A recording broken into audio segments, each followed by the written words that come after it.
Sébastien. Bonjour Thierry. Dites donc, c'était très agité du côté d'Ajaccio. On va parler des barrages pour la montée en Ligue 1. Match de barrage entre deux équipes de Ligue 2. L'AC Ajaccio 3e qui recevait Le Havre 4e. C'est quoi le but finalement? C'est un ticket pour jouer le 18e de Ligue 1. Ce sera mercredi prochain. Donc pour retrouver l'élite en fait. Alors hier soir en Corse, il y a eu beaucoup de tension, beaucoup de suspense aussi. Vous allez voir, ça commence comme ça. D'abord par cette ouverture du score pour l'AC Ajaccio. Superbe frappe ici. Voilà, de Gimbert. Et donc, c'est Ajaccio qui prend les devants. Mais ça ne va pas durer, puisque les Normands, eh bien, ils vont égaliser ici, à la 36e minute, par Mateta. Ça fait un partout à ce moment-là. C'est d'ailleurs le score à l'issue du temps réglementaire. Donc, il va y avoir des prolongations. Et là, vous allez le voir, c'est Le Havre qui va prendre l'avantage sur ce pénalty. On joue la 109e. Mateta à nouveau, 2-1, évidemment, pour les Normands. Et puis là, il faut attendre le bout des prolongations, 126e minute pour voir Ajaccio égaliser à nouveau. Camara. Voilà, là, ça fait 2 partout. Il faut donc, cette fois, les tirs au but pour départager les deux équipes. Et à cette loterie, eh bien, c'est Gimbert, oui, qui envoie les Corses en barrage de Ligue 1. Ce sera donc mercredi soir contre Toulouse. On va aller en Espagne maintenant, Thierry, pour voir cette image d'Andrés Iniesta, le capitaine du Barça qui jouait hier soir à 35 ans. Son dernier match avec son club de toujours, le 675e quand même, voilà, une ovation évidemment, une haie d'honneur aussi de ses équipiers du Barça. Pour l'anecdote, voilà, le Barça a gagné hier soir contre la Real Sociedad 1-0, le Barça déjà champion d'Espagne. Alors, puisqu'on en est aux célébrations, eh bien, regardez, direction l'Italie. Cette fois, on est à Turin avec une fête pour les champions d'Italie. La Juventus, évidemment, 7e titre consécutif, c'est pas rien.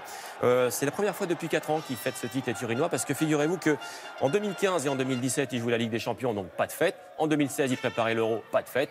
Donc, évidemment, cette fois, on va dire qu'ils en ont bien profité. Et maintenant, on va rester en Italie, on va aller à Rome. Exactement. Nadal est en train de préparer tranquillement son entrée à Roland-Garros. C'est ça, à Rome, on va dire que c'est le dernier grand rendez-vous avant Roland-Garros qui débute dimanche prochain. Il y a les qualifs cette semaine.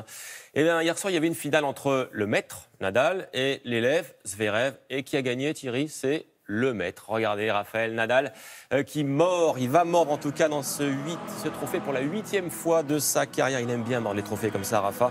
Alors il savoure parce que ça faisait 5 ans qu'il n'avait pas gagné à Rome.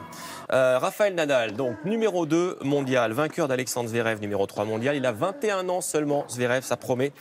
Et donc une victoire de l'Espagnol en 3-7, 6-1, 1-6, 6-3. La balle de match, on la vit ensemble. La voici, regardez comment ça va se finir, petit amorti. Voilà, c'est magnifique. Victoire de l'Espagnol qui reprend Federer ce matin la place de numéro 1 mondial. Direction Roland-Garros maintenant avec pourquoi pas un 11e trophée. Ça, c'est un record incroyable. On suivra ça sur France Télévisions. Et puis, on suivra également les femmes sur France Télévisions avec cette victoire d'Elina Svitolina, numéro 4 mondial. L'Ukrainienne a balayé la Roumaine Simona Alep en finale. Là, le score, 6-0, 6-4. Et moins de suspense, on peut dire, du côté des femmes. Alep, elle est pourtant numéro 1 mondial. Svitolina, elle garde son trophée à Rome parce qu'elle s'était déjà imposée l'année dernière, ici. Allez, une image de cyclisme. 3e victoire d'étape de Simon Yates dans le Giro. Le Britannique est arrivé, vous le voyez, en solitaire, au sommet de Sappada, donc c'est dans les Dolomites. Il avait attaqué à 17 km de l'arrivée, donc c'était voilà, une bonne idée. Et puis notez Christopher Froome, le voici ici avec un équipier. Il est arrivé seulement 17e à 1 minute 30. Au général, Yates est leader. Premier français, Thibaut Pinot à 2 minutes 28. Voilà pour le vélo. Alors, sport mécanique à présent, ça n'a pas été un bon week-end pour les on va Français. dire carrément que c'est une déception pour nos pilotes, aussi bien en 2 roues qu'en 4 roues. On va commencer par la moto, si vous voulez bien, Thierry. Regardez cette image d'abord que vous avez peut-être vue hier, celle de Johan Zarco au Grand Prix de France moto. Regardez ça. Voilà, oui, c'est la grosse déception. Il est tombé à 20 tours de l'arrivée alors qu'il était 2e quand même. Ça, c'est dommage.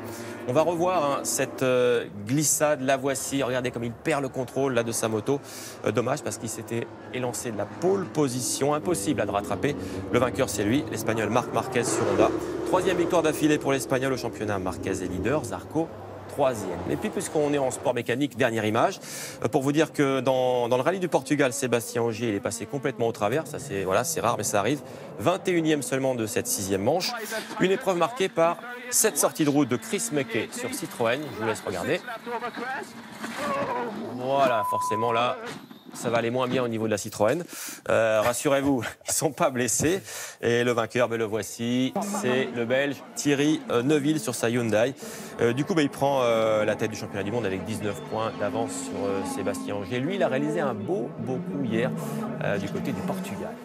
Bon, on aura apprécié cette petite référence à Bourvil, dans le Cornio. Oui, effectivement, elle va marcher beaucoup moins bien maintenant. Merci beaucoup, Jean-Sébastien.